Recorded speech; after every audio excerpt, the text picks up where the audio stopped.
We're trying to record you. Well,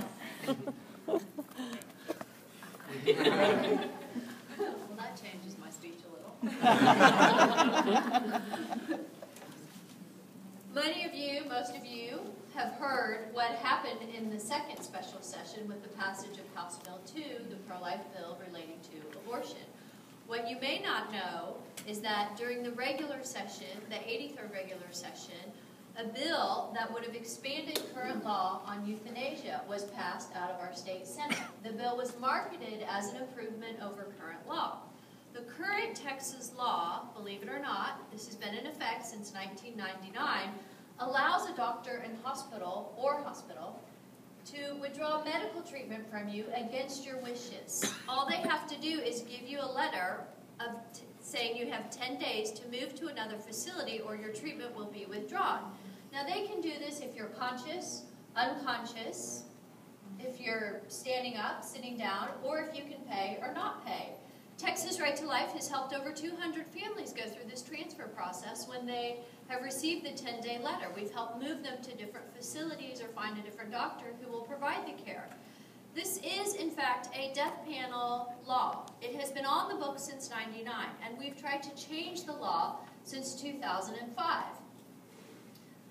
Senator Bob Deuel from Greenville, State Senate District 2, carried a bill during the 83rd session that would have actually made that Texas law worse.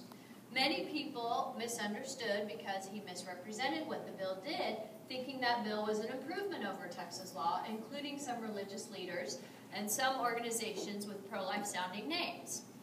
The bill that he carried said that this ethics committee at the hospital, which is the death panel, and the people on the ethics committee actually are usually on the hospital payroll. So this is a very troubling law, but Senate Bill 303 made this law worse. It said, we're going to add some protections to the patients. And the protections are A, B, and C. But the small print in this bill said, well, if this ethics committee at the hospital decides that these protections don't apply to the patient, then these protections don't apply. But we will give 14 days to transfer.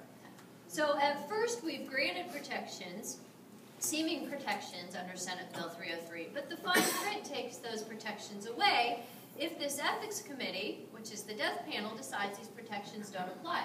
This is far worse than Texas law. I'm telling you all of this because this is the type of bill that passed in our state Senate. This is the type of bill that was headed to our House floor. We couldn't pass the easy bills on abortion. We couldn't pass the easy bills on homeschooling, on smart meters, on C-scope, and we could have balanced the budget, although some say we did. But yet a bill that would have expanded euthanasia passed through our state Senate. This is in Texas. It was very, very troubling. Texas Right to Life had to spend about $25,000 to $30,000 to stop that bill in our state house because that bill was headed for passage. We were very fortunate that our House members, including Representative Steve Toth, was in leadership, not in leadership, but in our leadership, the anti-leadership leadership, to stop that bill from passing. And that's this is what's happening now in our Texas legislature. People think we are lucky, and we are lucky to be in Texas. But these battles are serious. We are losing Texas, which is why we're bringing our experience from the Capitol to you. Now, you know what also didn't happen during the 83rd session was that no pro-life bills were filed. I'm sorry, no pro-life bills passed. Many of the bills were filed. We didn't even have one hearing in our state Senate, not one hearing on any of the pro-life bills in the state Senate during the regular session. In the House, we had hearings, but the hearings were late in April. And after the hearings, the chairman and some of the committee members said, well, you remember that one girl in the hearing who cried because she was told that her baby had a fetal abnormality and she didn't know what to do. So she listened to the abortionist who told her to abort her child with a fetal abnormality. We need to put address that problem in your bill. So now these people in leadership are asking us to put in state policy bills that stop some abortion, but that allow us to kill babies with fetal abnormalities. So in addition to euthanizing patients in hospitals, we're now being forced to swallow euthanizing babies in the womb who are said to have fetal abnormalities. And the very people diagnosing those fetal abnormalities are the same people making a profit on selling the abortion. Our bills were so watered down, so late in the session in the House, that we couldn't even get our bills to the House floor. And by the time that we added these amendments to water down our bills, then they were sent to the Calendars Committee. Does everyone know how the Calendars Committee works? Yes. They don't work. The Calendars Committee does not work. Thank you. That's a committee in the House where it's the Star Chamber. There are members on the committee. There are sometimes 9, sometimes 11, sometimes 13. But any one member can tag a bill in that committee, which means they hold the bill up. It doesn't matter why. They just have to go to the chairman and say, I've tagged the bill. So theoretically, your bill can be tagged for 13 weeks, because each member can tag a bill for 13 weeks. 13 weeks is a lifetime in the legislative session. But our bills didn't even get to calendars. And actually, I think 2 of them reached calendars, but they reached calendars May 1st. Well, your bills have to be out of the House floor, out of the House by the middle of May and onto the Senate. Now, you'll remember we didn't have any hearings in the Senate. So the leadership stalled.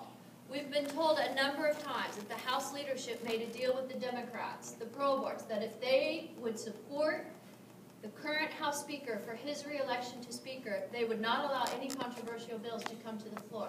Now, if you don't want controversy, don't be in politics. Stay in the country club. The legislature needs to address issues that protect life and protect our freedoms and protect our family and protect our faith. The leadership in the House was so short-sighted. Had they given us one small bill, just even one little tiny pro-life bill, we would have walked away grateful with the scraps from the table. But they stalled, and they played games, and their worst nightmare came true. In the second special session, they had 4 pro-life bills put into one, and that bill passed. And since, because of that bill and the court challenges and the rulings that have gone back and forth in the last few weeks, do you know that 12 abortion clinics have been closed for a month?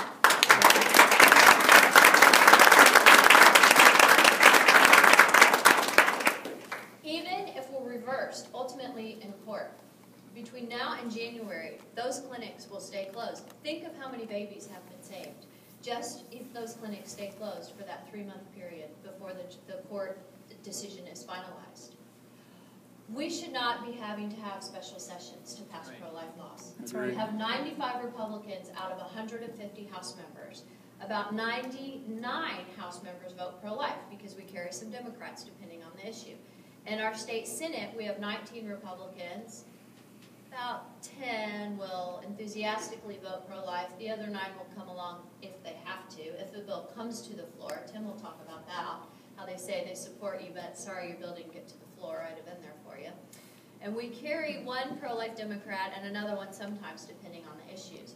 Even with that number, with those numbers in our state Senate and our state House, we should be passing pro-life bills. Other states are kicking our butts. Yes. They have passed bills that ban abortion at 12 weeks. They have passed heartbeat bills. They have passed bans on embryonic stem cell research and human cloning. We can't even pass that in Texas. And the reason that we're here is because we want you to know that your elected officials come back to your districts. Well, Sarah doesn't say she's pro-life, but many of your other elected officials will talk to you about being pro-life. But when they go to Austin, they're in this little cone where they think no one knows what they do, where nobody pays attention to their amendments, nobody understands what their backroom deals are. But we are on the front lines. You send us there. Your prayers and financial support of each of our organizations keep us on the front lines. And we feel an obligation to come back and report to you what really happens and the games that are being played and the faith, the freedom, and the lives that are at stake in the Capitol.